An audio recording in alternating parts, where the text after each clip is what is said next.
ചെറുവത്തൂർ മടക്കര മത്സ്യബന്ധന തുറമുഖത്തിനും അഴിമുഖത്തിനുമിടയിൽ മണൽ അടിഞ്ഞുകൂടിയത് ബോട്ട് യാത്ര ദുഷ്കരമാക്കുന്നു. ഹെക്ടറുകളോളം വിസ്തൃതിയിലാണ് ഇവിടെ മണൽത്തിട്ട രൂപപ്പെട്ടിരിക്കുന്നത്.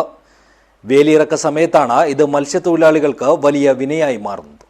ദിസ് ന്യൂസ് സ്പോൺസർഡ് ബൈ ഉയർന്ന ഗുണനിലവാരം, തികഞ്ഞ വിശ്വസ്തത, ജനതാ പാൽ. ആഴക്കടൽ മത്സ്യബന്ധന നിരോധനം അവസാനിക്കാൻ ഇനി 2 ആഴ്ച മാത്രമാണ് ബാക്കി നിൽക്കുന്നത്.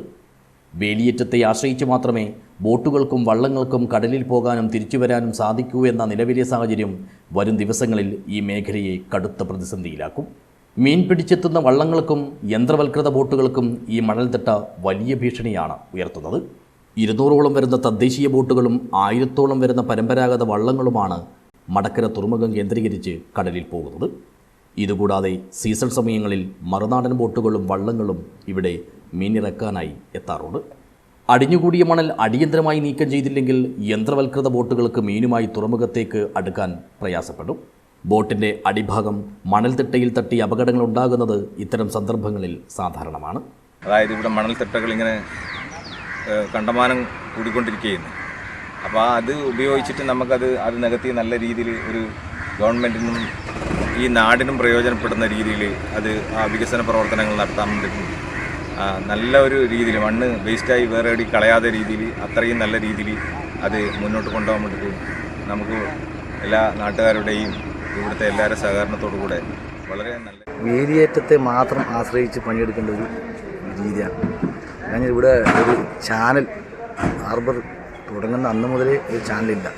നിരവധി ഫണ്ടുകൾ വെച്ചെങ്കിൽ അത് കൃത്യമായി യാഥാർത്ഥ്യമാക്കുന്നത് സംഭവിച്ച പിഴവുകളാണ് ഈ രീതിയിൽ. കാരണം ബോട്ടുകൾ മണൽത്തട്ടി അപകടത്തിൽപ്പെടുന്ന ഒരു അവസ്ഥയാണ്. കഴിഞ്ഞ കാലങ്ങളിൽ ഇവിടെ മരണപ്പെടുന്നു. ഈ പ്രാവശ്യം തന്നെ 2 തോണികളും അപകടത്തിൽപ്പെട്ടു. അപ്പോൾ ഇതായി ബന്ധപ്പെട്ട് കൃത്യമായ ഒരു ചാനൽ ഉണ്ടെങ്കിൽ ചാനൽ രൂപപ്പെടുത്താൻ പറ്റുവാണെങ്കിൽ ഏറ്റവും നല്ലൊരു അഴിമുഖവും അതേപോലെ മത്സ്യബന്ധന കേന്ദ്രമായി ഇതിനെ മാറ്റാൻ പറ്റും. കടലിൽ പോയി തിരിച്ചെത്തുന്ന വള്ളങ്ങൾ രാവിലെ 9 മണി വരെ അഴിമുഖത്ത് നങ്കൂരമിട്ട് കാത്തുനിൽക്കേണ്ട ദുരവസ്ഥയാണ് വരാൻ പോകുന്നത്. അശാസ്ത്രീയമായ മണൽ ഖനനമാണ് ഇതിനെല്ലാം കാരണമാകുന്നത്. വർഷാവർഷം ലക്ഷങ്ങൾ ചെലവിട്ട് മണൽ ഖനനം ചെയ്ത് ജലപാതയൊരുക്കാറുണ്ടെങ്കിലും കോരിയെടുക്കുന്ന മണൽ കായലിൽ തന്നെ മറ്റൊരു ഭാഗത്ത് തള്ളുകയാണ് പതിവ്. ഈ മണൽ വീണ്ടും ബോട്ട് ചാനലിലേക്ക് തന്നെ അടിഞ്ഞുകൂടാൻ തുടങ്ങിയതോടെ സമീപത്തെ കൃത്രിമ ദ്വീപിലേക്കും ഇത് തള്ളിയിരുന്നു.